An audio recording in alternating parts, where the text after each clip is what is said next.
10 months after I lost my husband, I just had this absolute knowing that I had to go to the bottom of the hole of grief if I was ever going to truly heal. For a long while, I felt like everything I'd believed in, like manifestation and love and abundance, was just shattered. I didn't believe, I've never heard from any of my lost loved ones, but I specifically asked for a sign, and it came.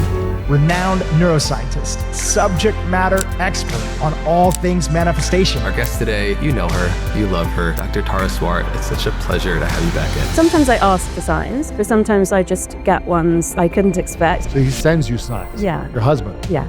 Who's no longer with us? Yes. I've had one recently that is so crazy, I haven't shared this before. I was with a really good friend who unfortunately never got to meet Robin. He matches on a dating app with somebody called Robin Bieber. What? Wow. Is there a meditation or a process that people can do? Maybe it only takes a few seconds that you can guide us with? Yeah, there are a few, and then this is the one that is going to blow your minds. So I had Dr. Tara on, what was it, 2-3 years ago, the first time that I had you on? 2022, I had you on. The first time I met Dr. Tara, I don't think really many people knew who you were back then. I think it was one of the first kind of interviews that you did. But you've been a neuroscientist for a long time. You've been extremely, helpful in the world of moving the world forward, of understanding our minds, understanding our brains, understanding how it all connects so that we can accomplish our goals, so we can manifest better and live a better life. And when I met you, you were in an interesting moment in your life. You're in an interesting moment, and you're a completely different person now than when I first met you. You've continued to grow, you continue to heal. I remember you were a little nervous the first time. Now you're like this rock star all over the world, doing big interviews and doing all these things. You've got a new book also called The Signs, which is the new science of how to trust your instincts. And for me, signs have always been a powerful thing. Signs, symbols, synchronicities. And I'm always trying to look for the signs and the synchronicities in my life. I don't know if anyone else likes to look for signs and say, oh, this person, someone said this thing to me multiple times in 1 week about a book. Maybe I should read this thing. Or my wife is telling me I need to come to Summit of Greatness for weeks. Maybe I should come. Whatever it is, like you keep hearing these signs. You see certain things over and over again. You're like, maybe I should pay attention. Maybe I should listen more. Maybe I should lean into what that sign is. And I know when we first met, you were going through a lot personally, and you were going through some grief in your life. And I want you to share what that was. But before you do, if anyone is going through grief or sadness or loss in their life, what would you say is one of the first things they can do to start healing from that grief? And then maybe you can share some of what you've been through as well. Okay, so I believe that the most dangerous thing that people can do is suppress their grief and their pain and cover it up with something else. And I think that all of my friends thought that I would just throw myself back into work, and that would be the way that I would sort of avoid having to deal with my loss, which I will share in a minute. But I just had this absolute knowing that I had to go to the bottom of the hole of grief and feel all the pain if I was ever going to truly heal. And so 10 months after I lost my husband, I had the opportunity to come on Lewis's podcast. So I think you'd invited me before the pandemic, but then we couldn't fly and, it had to be live. So this opportunity that I've been waiting for so long, the first big podcast that was ever to do, at 10 months, usually people are doing quite well after a grief or a loss, but then the anniversary is really hard. So I thought I could do it. I came to LA. I didn't know if I was going to tell you or not. I was crying on Zoom to a colleague the week before saying, I can't trust myself to perform. I've lost all of my confidence. And like you said, I was nervous, which I'm not normally. And so you sat me down and kind of like gave me a bit of a pep talk before, and then we finally got into the room and the cameras were rolling, and you said, are there any off-limits topics? And I think I just blurted it out because I wasn't mentally prepared for what I do in a professional situation. And you were like, oh my goodness, are you going to be okay? Yeah. And I said, well, as long as we don't talk about it, I'll be okay. But I always had it in my mind that I wanted to come back on your show and show you what I was really capable of, because I felt like I hadn't performed that well. So I think it was a couple of years later I came back on the show, and we still didn't talk about, the thing that you knew about, but I hadn't been public with yet. Yeah. So here I am for the third time. So you lost so now it's been 3 years since you lost your husband, is that It'll right? be 4 in October. 4 years. And you hadn't really started talking about it. I guess you weren't talking about it publicly for certain reasons, but now you are starting to talk about it, right? Yeah, the reason was that I never saw the point of sharing a sad story with people unless there was some benefit from it. Yeah. And I'm very lucky I've got amazing friends and support around me. So that's one of the other things I would say. If you're in grief or loss, please make sure you've got, the right people around you. It makes such a big difference. I literally don't think I'd be here today if it wasn't for my friends. So I then went on this journey of receiving signs from my lovely husband, who I knew would never leave me, and he's proven it to me now. So he sends you signs. Yeah. Your husband. Yes. Who's no longer with us. Yes. What type of signs does he send you? Obviously hearts. But when I met him, I was journaling, and I kept noticing this infinity symbol on an advert. And for some reason, because I really trust my intuition, I had written in my journal, if the person I'm going to marry is already in my life, then I will see 3 infinity symbols in really unusual places. So then I was walking on the streets of London and I saw an elastic band in the shape of the infinity symbol. I flew to a conference in Turkey. There was a guy wearing a wedding ring that had an infinity symbol engraved in it. So, I was obviously very close to him to even see that. And then I was sitting on the tube, the London Underground, and it was super crowded. I had a seat. There was a girl standing right in front of me, almost against me. And in the gap between her sneakers and her jeans was a tattoo of an infinity symbol. So I had already met Robin on a plane at this point, but he was pursuing me and I wasn't interested because he was so much older. So I never thought it would be him. And then, he was just like very kind and he wouldn't go away. So eventually I thought I'd give him a chance. So that story is in the background. And now, for example, I have so many stories like this, but one day I was walking between meetings. I had an hour, so I thought I'd take the chance to get some exercise. And I ended up walking past the hospital where he'd been having treatment. And in my mind, I said to him, why would you let me walk this way? It's so traumatic for me. I never want to see that building again. You've got to send me a sign. So you're saying this to your husband who passed. You're having a conversation with the husband. I'm just making sure. Okay. Yeah, I would speak to him. You're saying, why is this happening? Why are you sending me this way? Yeah. Yes. And you've got to send me a sign to make up for it. And by the time I got from University College Hospital to Euston Station, and please Google Maps it, it's very close, there was an elastic band in the shape of an infinity symbol on the pavement. And I get things, sometimes I ask for signs, but sometimes I just get ones that I couldn't expect. I've had one recently that is so crazy, I haven't shared this before. I was with a really good friend who unfortunately never got to meet Robin. We're sitting down at dinner, and it was a prepaid set menu, but it had a lot of meat on it, and I don't eat meat. Mm-hmm. So she said, actually, can I just transfer my credit and take her to the restaurant downstairs? And they said, no, it's prepaid for this restaurant. So we decided to stay, which was a good move because the food was really good and they did some, changes for me. So I'm talking to her, I'm looking at the glasses between us, and engraved on the bottom of the glass is RB, and my husband's name was Robin Bieber. So she and I are kind of freaking out. Then she says, when are you having the little, dinner for his birthday? Remind me when his birthday is. So I said September 21st. So I constantly see 2109 on my phone and on, receipts and things like this. So she goes to put that into her phone calendar and she has this shocked look on her face. And I say, what? And she says that she used to have this habit of putting people's birthdays in with the age that they were going to turn. And so she had her aunt's birthday in on that day, but she hadn't updated it for 7 years, and it said 44, and that's my angel number, which means your angels are guiding you. And I liked 11, but I never asked for 44. It kept coming to me, and then I realized it was him telling me that he is still looking after me. Interesting. The next morning, she sends me a screenshot of an email that she got with the title of which is a thank you from Robin.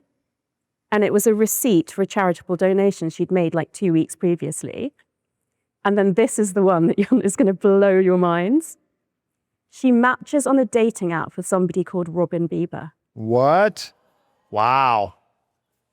And Okay. I've got the screenshot so I can prove that. Wow. Wow.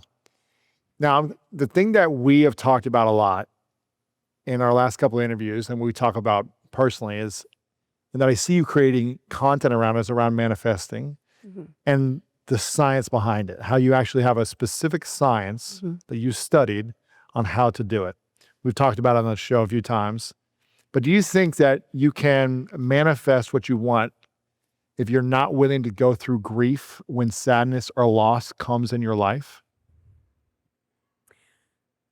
There's lots of ways I could answer that question. I mean, I think for a long while, I felt like everything I believed in, like manifestation and love and abundance, was just shattered. And I felt like I'm not that interested in manifestation anymore. And at first, I wasn't meditating or journaling. I was just trying to get through each day. I will say I've come back round to believing in manifestation in a different way. I think whereas before, for example, I would have suggested journaling to hone your intuition, now I'm much more into unleashing creativity and spending time in nature and doing like somatic or physical body therapies like dancing, drumming, chanting, humming to unleash hidden wisdom from the body and manifest more through having a conversation with the universe through signs. Interesting. Why do you think it's important to kind of hum, chant, drum, dance, be in nature in order to, is that more of getting in alignment with the signs and your intuition, or what is the reason for that? Bessel van der Kolk's book, The Body Keeps the Score. Yeah. So that book explains very carefully how trauma is stored in the body. So the PTSD circuits of the brain, like the hippocampus and the amygdala, they're not the only place that trauma plays out. And actually, when you're traumatized, the Broca's area of the brain, which articulates speech, gets shut down. So people say, I'm speechless, I don't have words for this, I'm dumbfounded. And that's when his research showed that yoga is better for PTSD than talking therapy or any kind of, drug therapy. And also things like art therapy. But I think you don't have to be traumatized. You can unleash hidden wisdom through physical movement too. Do you want me to give you the real, deep science of this? Yeah, please.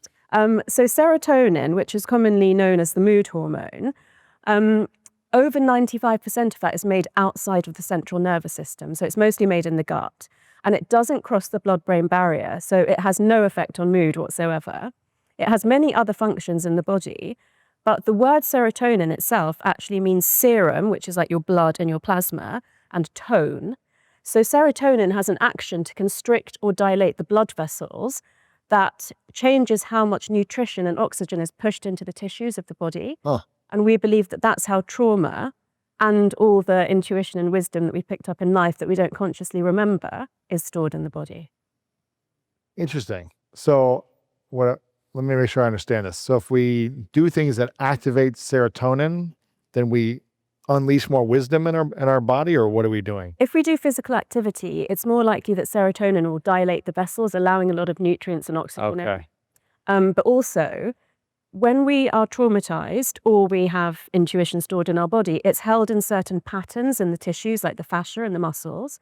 So you're actually accessing those patterns, and that's what's giving you the wisdom. It's also from your mind, but what's held in your body, you can't articulate through words. So if someone's experienced some type of trauma, whether big trauma or little traumas that have continued over time, but they haven't released those traumas, or they haven't released that grief, and it's stored in their body, in their cells. They've got a blockage in the way they think around things because of that memory that's causing them to feel tighter or clenched around a certain situation. What is the best thing they can start doing to feel more emotionally, spiritually, and psychologically free, just to allow possibilities in their life or intuition to come in, or to see the signs? Because there's been seasons in my life where I felt like everywhere I look, I'm getting signals and signs, and then other seasons where I don't feel like anything's coming to me. Yeah, and I think it's really worth saying that's completely normal. So even when I was at the height of my manifesting powers, it would feel like for months nothing would happen, and then it would be like everything's coming at the same time. And I always say, ask for what you want in that moment, because that's when you're manifesting. And you don't necessarily know whether it's the cycles of the moon or the seasons or your mindset or, what it is, but just take advantage of it when it's working. And so in terms of that physicality, which I think a lot of us are cut off from, there's a real disconnect between our minds and our bodies. The first thing I want to ask you all is, have you ever had a visceral reaction to something where you've received a piece of news and a shiver goes down your spine or you get goosebumps? So that's the start of learning the language that your body is speaking to you. And so, I have this favorite thing, which I think you enjoy, which is when I don't know the answer from modern science, I go back to evolution. So our ancestors didn't have spare resources for anything that was just fun or a luxury. All the resources were for survival. So in that case, why did they dance, hum, drum, chant, make cave paintings? It must be because art and beauty is crucial to human survival. Interesting. And so we know that we were painting caves 40,000 years ago. But 10 and 20,000 years before that, we were making, in southern Africa, they were carving ostrich eggshells and, just for fun, for beauty. They were making necklaces out of shells and wearing them. They were using ochre crumbled from the ground to paint their faces and their bodies. And 500,000 years before that, we were making tools that were more beautiful and symmetrical than they had to be to complete the task that they were for. So it really goes to show that art and beauty and creativity and physicality and movement are very crucial ways that we've always operated. And since the world has modernized, we've kind of forgotten those things. So it's not really anything new. It's just it's ancient wisdom that we really need to remember. Yeah. Interesting. So I'm hearing you say that art, beauty, dance is designed for our survival. And it also is designed to heighten our experience, it sounds like, but we forget that sometimes. Yeah, because if you think about when we lived on the savannah, we had to access our instincts and our physicality to read the land, to read the weather. But the beauty of ancient wisdom is that a cloud formation could say rain is coming, or it could be a pattern that you recognize as a message from your ancestors. And it's just such a beautiful way to live. Speaking of ancestors, do you believe it's possible for us to connect with our ancestors and have, they're with us? I know some people do, some people don't, but what's been the research and the science around the signs around either reincarnation or connecting with ancestors or people who have passed? What have you researched or personally experienced? I just want to say, because I have been teasing you about this for several years, I'm very impressed with your Spanish now. It's getting a little better. Yeah. It really wasn't good for a long time. Still needs to get better, but it's getting better. Thank you. I'll take it. And I'm saying that because I want to ask you about your own wife's culture. I mean, Mexican Day of the Dead, need I say? Yeah, it's beautiful. But in the book, I've researched, the major ancient civilizations, the Greeks, the Romans, the Mayans, the Aboriginal Australians, the Maoris. And in all of those cultures, there is ancestor worship, there is communication with ancestors. When I worked in Aboriginal Australia, I worked with Aboriginal liaison officers, and the very common bird in Darwin is the cockatoo, the white cockatoo. But he told me that when they see the much rarer black cockatoo, they believe that's their ancestors in animal form, just letting them know that they're still around. Wow, that's beautiful. Did you always believe that you could connect with people who had passed, or is this more of a recent thing that you started to experience, but also research? It's definitely a recent thing. It's Really? definitely since I lost my husband. It was just, such a terrible time. You saw me shortly after, and I was desperate for a sign, and I just couldn't believe that he would completely leave me. I could see that he'd had a horrific disease and that his body couldn't tolerate that anymore. But this was a man that taught me what unconditional love was, that told me he wanted to live till he was 100 because he'd met me. And so obviously his name was Robin, and I did start seeing robins in the garden all the time, a crazy amount, but it didn't give me that much comfort, and I didn't really know what to make of it. But out of desperation, I went and spoke to a couple of mediums, and in the end, because I'm super independent and obviously I'm all about expanding my mind, I just thought, if it's possible, then I want to do it myself. this is the person I was closest to, and that's the journey that I went on that I've written about in the signs. What about people that think that they don't believe, but they're like, you know what, that's too much for me, or that goes against what I've grown up with, or my beliefs, or my religion, that doesn't happen? I'm not sure who, but what would you say to someone who doesn't believe that when someone dies, you can still be connected to them in some way or have some type of relationship, signals, signs, conversations with them? Yeah, I mean, I was brought up in an Indian household where my parents believed in reincarnation and gave like food offerings to ancestors, right? But I also went to medical school in the UK and did a PhD in neuroscience. So I've always been quite torn in that respect. I've had that skepticism that I think everyone should have. The only thing I can say now, since writing this book, is that I have literally had thousands of messages from people. Really? Thousands. People? Yeah. Real people, alive people. Okay, I was like, man, you gotta, okay, real people, yeah. I cut her off before the end of the sentence, okay.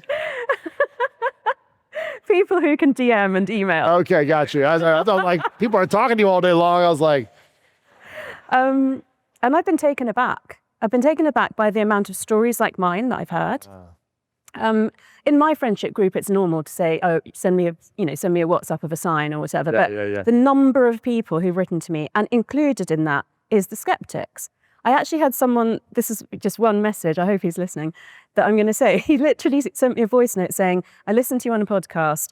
I was like, nah, it sounds really woo-woo. I was super skeptical. I was walking on the beach whilst listening to this podcast, and I came across the infinity symbol on the beach whilst I was..." that's cool. And just, many other people saying, "I listened to you. I didn't believe. I've never heard from any of my lost loved ones, but I specifically asked for a sign and it came." Wow. So that's all I'm asking all of you is just try it. It's not going to harm you. If you've lost someone, or it might just be from the universe or God, whatever you believe in, just think of a symbol that means something to you that will feel like it's an unmistakable sign, and just ask for it and see what happens. What if they don't see it? It has. Show me $1 million right now. Where are you? So give me an example of like, if someone's the most skeptical person who's like, I don't believe any of this stuff, and I've heard people say this before, and all these things happen to me, or I lost someone close to me, and I haven't felt a thing. Yeah. I've just felt sadness, loss, and grief. Yeah. And it's unfair, and I'm alone. How can someone say, I'm going to just give it a try, even though I know it's not going to work? Mm-hmm. The biggest skeptic, how could they try to be open to the possibilities to see a sign? What would you start them with? Think of a sign that's meaningful to them, not like actual physical money, No. but more of like a symbol, right? Yeah, and I think there's got to be a more like emotional depth to it. Okay. There's got to be a reason that you're longing to see that sign, and it would actually mean something to you in a way that $1 million is never going to make you happy. Gotcha. Yeah. Yeah. So for you, it was an infinity sign. Oh, well, it's robins. It's the numbers 11 and 44. It's the infinity sign. White feathers are quite universal. My friend who's written a book about it actually calls them the angelic business card. So that's one that a lot of... White feathers. Yeah. Okay. So what would the first step be? Think of a sign that you resonate with. Well, if it's for a lost loved one, then I like to actually meditate on that person and my memory of them for a while. And then think of either a joke that we shared or a memory that only that person and I would know about. And then pick a symbol that represents that. So for example, once I asked for a button that would appear out of place. A button that would appear out of place. Yeah. And I also put like some parameters around it, like I would have to see it 3 times and I would have to see 3 signs by 11 p.m. the following day. Interesting. So you were like, there's structure to the signs. But that's because I'm quite far along the journey of getting that. At first, it would just be like, please send me a sign. In the next week or something, right? Yeah. Yeah, okay. For instance, I had forgotten that I had written in my journal that on another podcast, I said that I'd wanted to be an actress, but my father had said over my dead body. So my father then passed away. Wow. And a lot late, this was when I was like 16, but my father passed away a few years ago. And so I thought, well, now that you've passed away, Daddy, maybe I do have your permission to. Wow. He said, over my dead body. And that was the kind of relationship we had. I was very cheeky with him, but he liked it. And so I said, if I have your permission now, then I will bump into a famous actress. I didn't put any time parameters on it. I forgot that I'd written that in my journal. I'm the trustee of a charity in the UK, and I helped organise the Christmas Carol concert. So I invited a friend. We met in the doorway quite early, and then people started to come in. So this woman tried to get past us, and so I tried to step out of her way, but she stepped in the same direction. So we literally physically bumped into each other. And then she said sorry, and she walked off. And I said to my friend, who's a filmmaker, oh my goodness, that's Anna Friel. I love her. So that story's in the book with her permission, and we've now become friends. And she keeps saying, I can help you to become an actress. You know, and I told you I knew this story. I knew you were going to tell me because we were talking about this. Yeah. Yeah, because you met her. Right? I've met her. Yeah, I met her a bunch of times, and I think she follows me. And her and Martha did a TV show together. Yeah. So I was like, that's a cool synchronicity right there. Yeah. Isn't that wild? It's crazy. Yeah. So when you said her, I was like, oh, what of all the actors? All the people. Yeah, it's cool.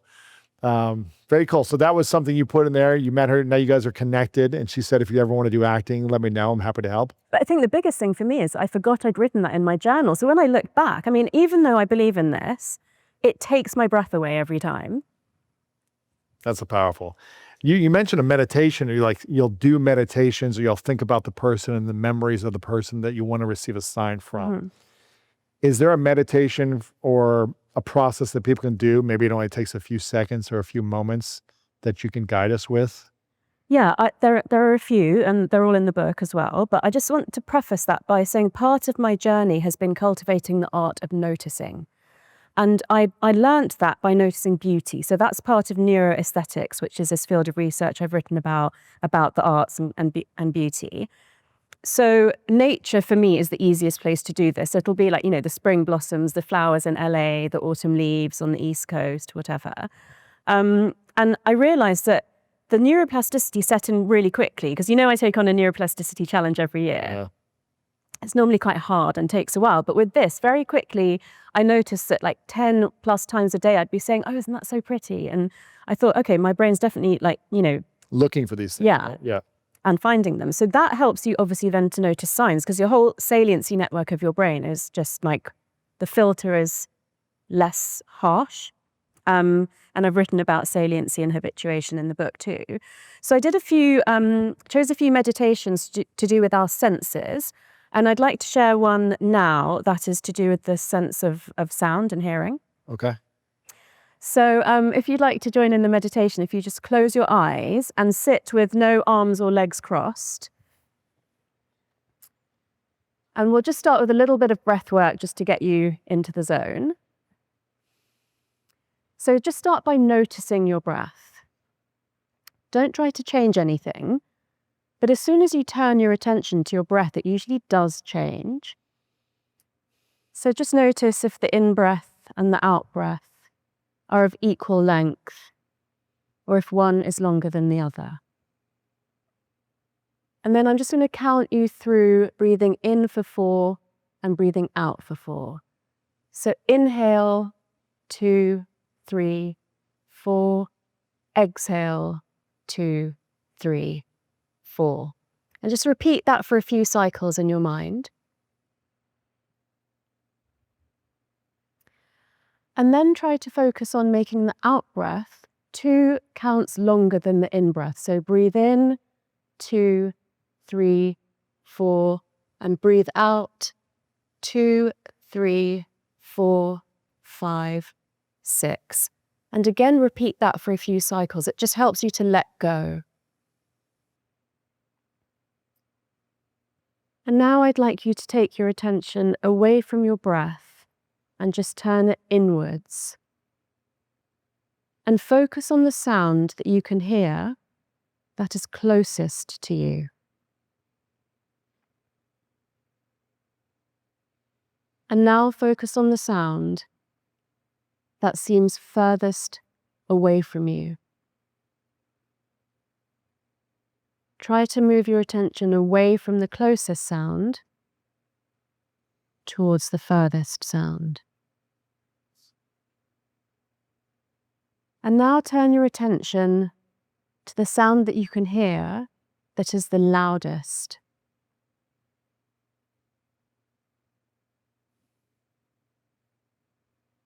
And then use your senses to locate the sound that is the quietest that you can hear.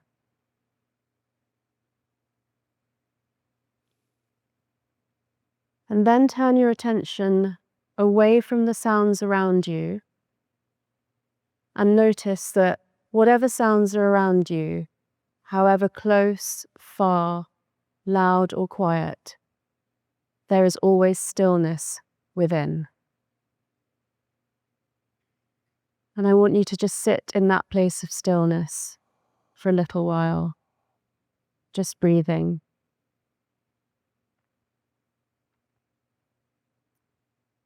And when you're ready, you can flutter your eyelids open and bring yourself back into this room, back into your body, back into the here and now.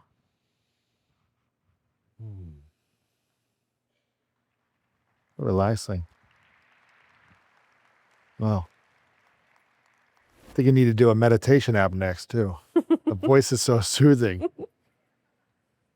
It's so interesting just doing the listening meditation to sounds and noises and trying to put my attention like up in the upper balcony of like, can I hear a breath up there? It's like, just even if I can't hear it, how do I put my attention over there? Yeah.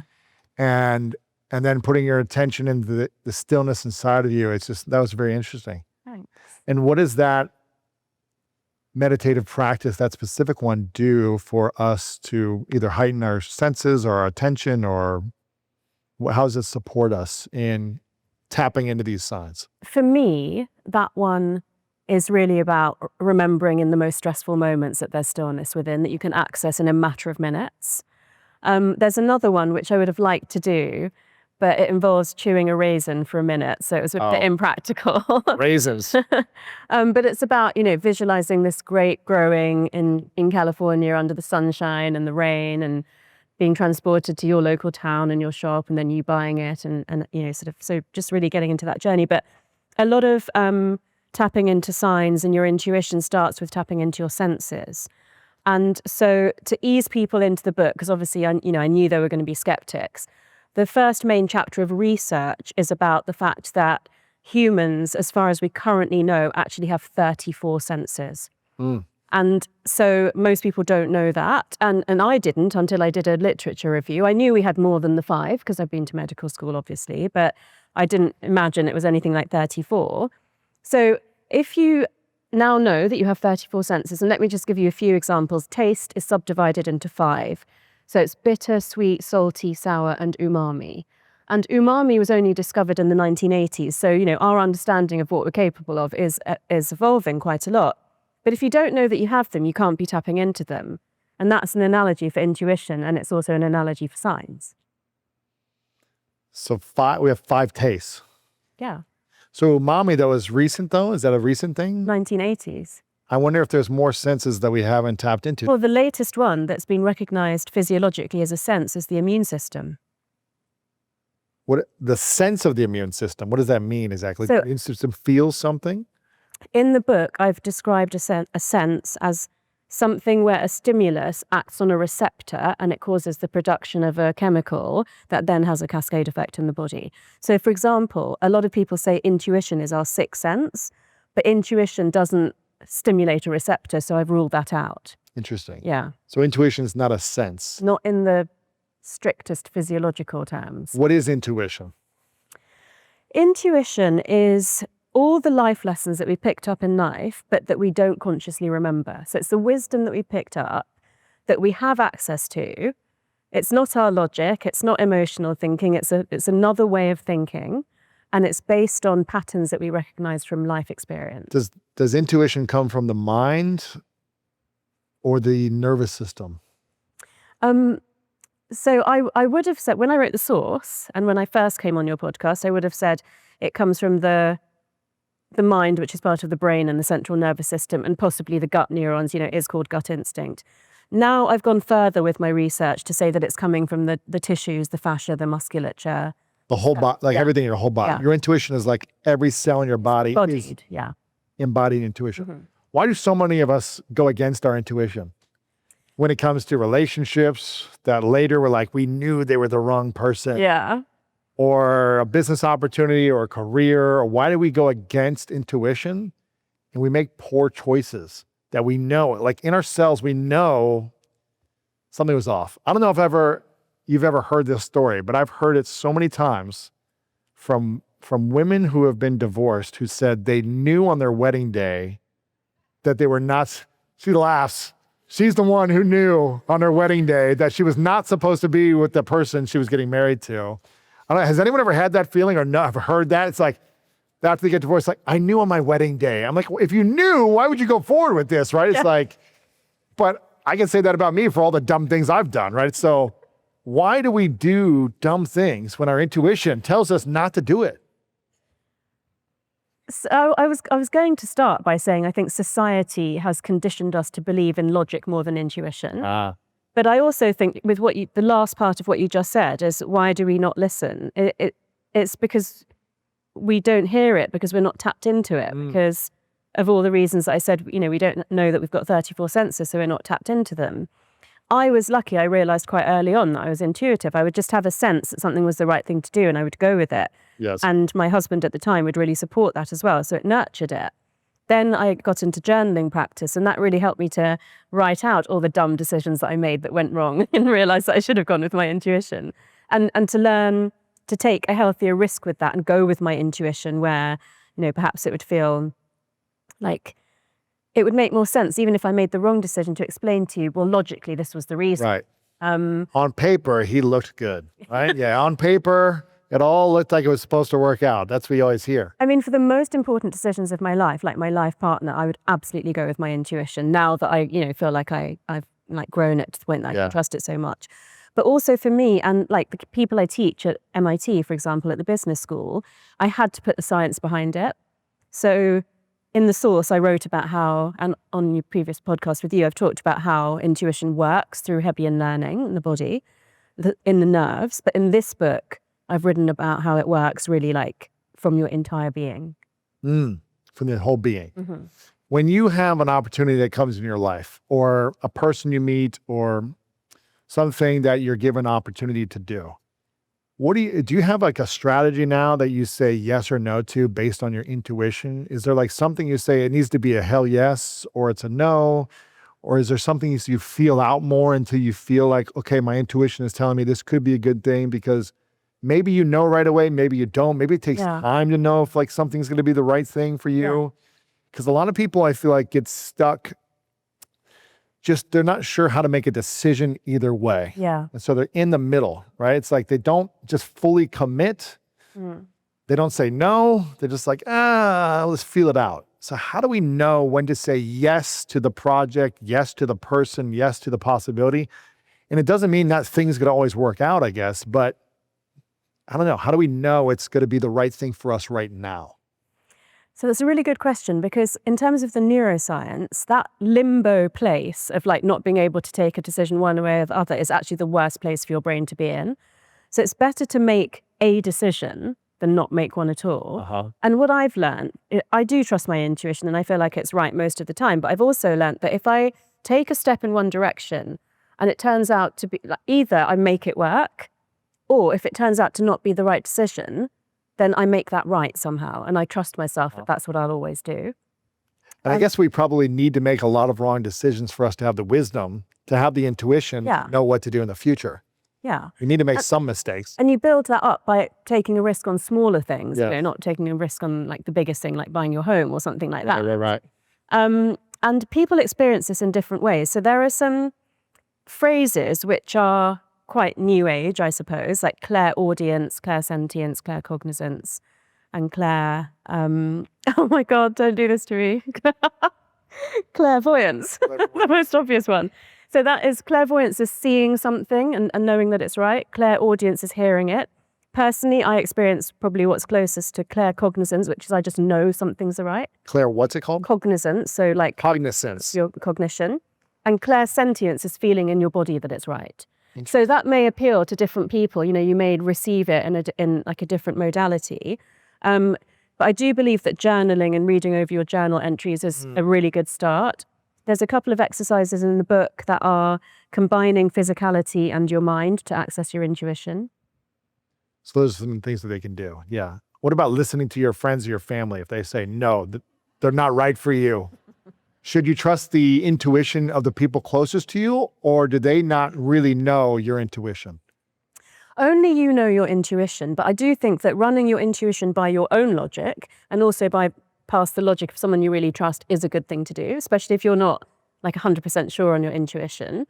If I have a dilemma, I will pick 3 friends to ask for their opinion, and I'll pick people that I know will challenge me and like criticize my thinking. And I always say, I know exactly what situation you're asking about. If one person doesn't like your prospective partner, that's their opinion. But if 4 or 5 of your friends don't, you probably need to listen. Yeah, right? It's like, and how do you know, like, you hear this a lot about in relationships, like my parents or my family didn't like this guy or this girl or whatever, but I just so connected. We have so much love. Like, if someone's family or closest friends don't think it's the right choice, do you think they still have the ability to make a beautiful relationship? Or what is that? As my best friend once put it to me, which has stayed with me for so long, like, however much people love you and care for you, everyone has an agenda for you. They have an agenda. Yeah. And even if it's obviously that they don't want you to get heartbroken or something, that's still their agenda. I really do believe that you've got to live your life to the fullest. If one thing I've learned from losing my husband is that every second, every decision is such a privilege. And I feel like, I could have gone down such a road of becoming so bitter and thinking like life had treated me so unfairly. But it took me years, as you know, but I've come out of it thinking, I am so lucky to be alive. I have to throw myself into this life with everything that I've got. Wow. And if that includes future heartbreak, so be it. It's not going to kill me. Yeah. Wow, that's beautiful. I've got, that's beautiful, yeah. You've got a quote here in your book, page 196, it says, the more stable and supported you are, the more likely you are to have the resources to bring signs into your life.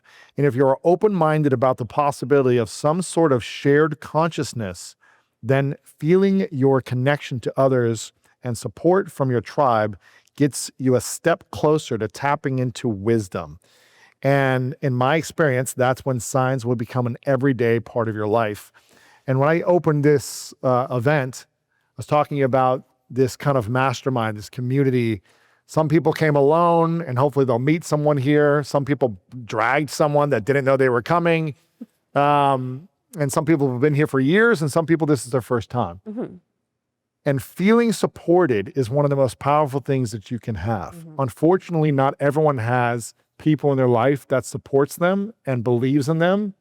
And so hopefully here you can find that place, even if for this weekend and afterwards you can take someone and connect with someone to continue to support you. I know for me, there were a lot of years where I just didn't feel supported. Even though people supported me, I just didn't feel understood as a young kid. And I had to learn how to support myself internally and almost give myself the love and affection, as weird as that might sound, internally through meditation, through patience with myself, through kindness rather than being, just upset at myself constantly for making mistakes, but being kinder to myself. I had to give myself grace. And by doing that, I felt like I was able to start to attract more of the right people when I gave myself the support I needed. When I showed up for me, then I attracted other people who had a similar alignment to life, similar point of view. And I want to close with this. You talk a lot about neuroplasticity. Again, you are the neuroscience master. You teach this stuff, your books, your content is amazing. But neuroplasticity is something I'm fascinated by. How can people use this concept from this weekend to start reshaping their own beliefs, their own thinking, the thoughts that hold them back or make them think negatively? How can they reshape them to have more empowering habits after this weekend? Well, I think the first thing that I can say that I think is going to really land as a feeling, which is, and neuroplasticity is stimulated by repetition and emotional intensity. And, I know this weekend's going to be emotional in a good way for a lot of people, but as a neuroscientist, what I see is hundreds of brains sitting here that are more like soft clay than a hard rock, and that will inevitably be changed by the end of this weekend. And that's just by absorbing. That's if you're not even trying to necessarily learn or meet new people, it's just by being here and having the experiences that you have, your brain will be different. So it's up to you how you want that brain to be different by the end of this weekend.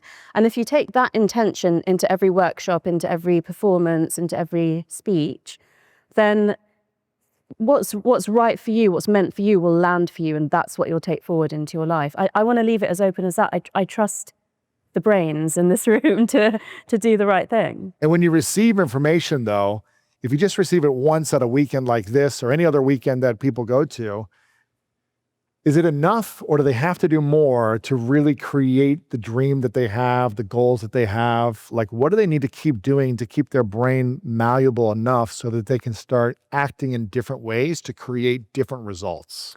Yeah, so if something lands very highly emotionally this weekend, that itself may be enough to trigger a change. But obviously there are actions that have to go along with that. But I really liked it earlier when you were saying, what's the thing that you would say to yourself, like, stop doing that now? I think pondering on that this weekend, and then actually making sure that every single day you do something that acknowledges that after you leave this weekend is probably a really good start. I'm sure there'll be more specifics for people, but that really landed for me as a neuroscientist because of this negative gearing in the brain. So overturning that negativity, working out maybe 5 to 10 small things that you need to do to change that status quo in your life would be a really good start. No. Dr. Tara, we appreciate you for showing up. You flew out here from the UK. Thank you for giving us your time. I acknowledge you for constantly growing and evolving. Give it up, everyone, one more time for Dr. Tara Swart. Thank you very much. But I have come across quite a few people who say, I've been through the magazines, I've cut out the pictures, I know exactly what I want. I can't bring myself to glue them onto the board. Why? Well, the first time someone said that, I challenged them really strongly and I said, I think that's because you don't believe you deserve them. So we had a whole conversation about that, and it turned out